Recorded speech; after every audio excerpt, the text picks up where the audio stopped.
کافی تنقید ہو رہی تھی اور اس پہ ایف آئی اے نے بھی اب نوٹس لے لیا ہے، اور ایف آئی اے نے جناب کہا ہے کہ جی یہ اس حوالے سے ایک پریس ریلیز جاری کی ہے کہ جی ڈائریکٹر جنرل رفعت مختار نے تشویش کا اظہار کیا ہے ان خبروں پر، اور جن میں دعویٰ کیا گیا کہ بیرون ملک ملازمت کے لیے جانے والے متعدد پاکستانی ورکرز کو ہوائی اڈوں پر آف لوڈ کیا جا رہا ہے۔ ڈی جی ایف آئی اے کے مطابق ادارہ اس معاملے کی باقاعدہ انویسٹیگیشن شروع کر رہا ہے، تحقیقات کر رہا ہے، اور اگر کسی اہلکار کے غلط استعمال کے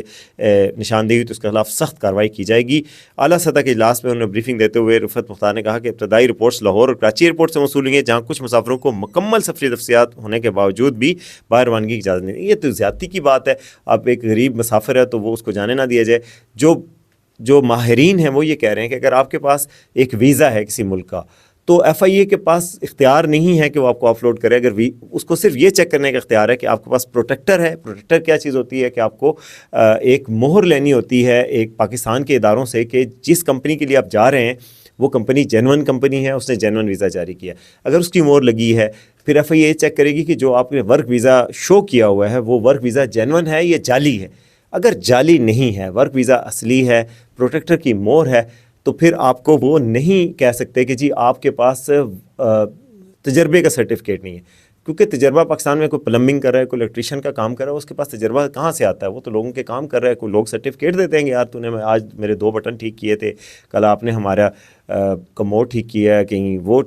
واش بیسن ٹھیک کیا ہے، ٹوٹی ٹھیک کیا ہے، یہ اس کا کوئی وہ دیتا تھوڑی ہے سرٹیفکیٹ کوئی۔ تو یہ پاکستان میں سرٹیفکیشن نہیں ہے، اس کو ہونا چاہیے، لیکن یہ ایف آئی اے کے پاس رائٹ نہیں ہے ماہرین کے مطابق کہ وہ روکیں۔ تو بہرحال اب امید کی جا رہی ہے کہ نہیں روکا جائے گا۔ اگر آپ بھی یا آپ کے رشتہ دار کو مسافر ہیں تو ان کو یہ رائٹس کا پتہ ہونا چاہیے کہ یہ ایف آئی اے زیادتی کر رہا ہے، نہ پیسے دے کے جائیں آپ، نہ ہی آپ آف لوڈ ہونا کی بات مانیں۔ آپ کو اعلیٰ حکام تک یہ شکایت پہنچانی چاہیے کہ جی یہ زیادتی ہے اور یہ غلط ہے، یہ اختیارات کا غلط استعمال ہے، اس طریقے سے آپ نہیں کر سکتے۔ اچھا جی، ڈکی بائی کے حوالے سے خبر آئی ہے کہ ڈکی بائی، آپ کو پتہ ہے ڈکی بائی پورے این سی آئی اے جو ہے نا، national cyber crime investigation cell جو تھا NCCIA، اس پورے کو لے ڈوبے تھے لاہور آفس کو۔ ڈکی بھائی جو سعد الرحمان ان کا نام ہے جی، ان کو آج ان کو ضمانت بالآخر مل گئی 10 لاکھ کے مچلکوں سے۔ ان کو جی اپنی بیگم کے ساتھ آف لوڈ کیا گیا تھا۔ وہ جب باہر جا رہے تھے کہہ رہے تھے کہ ان کا نام PNIL لسٹ میں ہے، کیونکہ انہوں نے کوئی جوئے کی ایپ کی تشہیر کی ہے اور اس میں بڑے پیسے کمائے ہیں، اور ان کو باقاعدہ جب اس وقت ان کی گرفتاری کے وقت NCCIA کے جو آپریشنل ڈائریکٹر چودھری سرفراز تھے، انہوں نے کہا تھا کہ جی ڈکی سعد الرحمان یعنی ڈکی بھائی نے اپنا PNIL نمبر میں موجود PNIL جو ایک لسٹ ہوتی ہے FIA کی جس میں آپ کو بیرون ملک جانے سے روکا جاتا ہے، اس لسٹ میں اپنا نام موجود ہونے کے باوجود ملک چھوڑنے کی کوشش کر رہے تھے، اور جب وہ امیگریشن کے لیے پہنچے تو انہیں گرفتار کیا گیا تھا۔ تو لیکن پھر پتہ چلا کہ جی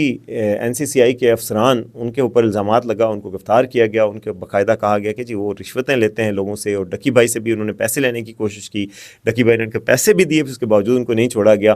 تو جو بہت پاورفل ادارہ تھا اس کو بہت بڑا سیٹ بیک ہوا۔ پہلے وہ اغوا ہو گئے تھے، پھر اسلام آباد ہائی کورٹ میں برآمد ہوئے، پھر ان کے خلاف FIR ہوئی اور پورا NCCIA بدل گیا، اس کے DG صاحب کو بھی ہٹا دیا گیا، تو وقار الدین صاحب کو ہٹا دیا گیا۔ تو یہ ساری تبدیلیاں آئی تھیں، اب ڈکی بھائی جناب سب کو لے ڈوبے اور خود باہر نکل آ گئے۔ یہ ایک خبر ہے جو آپ لوگوں کے لیے میں نے کہا کہ وہ شیئر کرنی تھی۔ اب آتے ہیں اچھی خبر کی طرف، جو مینڈیٹری اچھی خبر آپ کو سناتے رہتے ہیں، اور وہ اچھی خبر یہ ہے کہ امریکی بینک جو ہے ایگزم بینک ہے، وہ پاکستان، مصر اور یورپی منصوبوں کے لیے $100 ارب کی سرمایہ کاری کرے گا۔ یہ خبر آئی ہے برطانوی اخبار کے مطابق۔ امریکی بینک جو ہے وہ ریئر ارتھ منرل پاکستان میں بھی جو ہیں اس کے لیے توانائی اور LNG کی سپلائی کے لیے اس کو محفوظ بنانے کے لیے سرمایہ کاری کرے گا۔ اور امریکی ایکسپورٹ امپورٹ بینک کے چیئرمین جان بوائچ نے انٹرویو میں بتایا کہ ابتدائی مرحلے میں مصر، پاکستان اور یورپ کے منصوبے شامل کیے جائیں گے۔ انہوں نے کہا کہ پاکستان میں ریکوٹک منصوبوں کے لیے $1 ارب 25 کروڑ کا قرضہ فراہم کیا جائے گا، جبکہ مصر کو $4 ارب مالیت کی قدرتی گیس، $4 ارب کی قدرتی گیس کریڈٹ انشورنس کی گارنٹی دی جائے گی۔ تو یہ اچھی خبریں آ رہی ہیں، مگر ساتھ ساتھ یہ پاکستان میں تشویش پائی جاتی ہے کہ جو IMF کی رپورٹ آئی تھی اس سے کوئی سرمایہ کاروں کو یہ نہ ہو کہ جی پاکستان میں کرپشن بہت زیادہ ہو رہی ہے۔ اس رپورٹ سے بہرحال حکومت کہتی ہے ہم نے بنوائی ہے، ہمارے اس پہ بنوائی ہے، مگر اس رپورٹ سے تشویش پائی جاتی ہے، اور اب جو ہے وہ نیب بھی پرو ایکٹیو ہو رہا ہے اور وہ اپنا کردار بتا رہا ہے کہ جی پاکستان میں کرپشن کے خاتمے کے لیے نیب کیا کیا کر رہا ہے۔ تو اب اگلے آنے والے دنوں میں آپ کئی چیزیں دیکھیں گے کہ پاکستان میں یہ بتایا جائے گا کہ پاکستان کرپشن کے خاتمے کے لیے کوششیں بھی کی جا رہی ہیں تاکہ انویسٹر کا جو اعتماد ہے اس کو دوبارہ سے ریسٹور کیا جا سکے۔ تو اب تک کے لیے اتنا ہی. امید ہے آج کا شو آپ کو پسند آیا ہوگا. میں بیرون ملک سفر کی وجہ سے گزشتہ 2 دن آپ کے ساتھ رابطے میں نہیں رہ سکا. اب آپ سے مستقل ملاقات ہوتی رہے گی. دیکھتے رہیں آج کا سچ.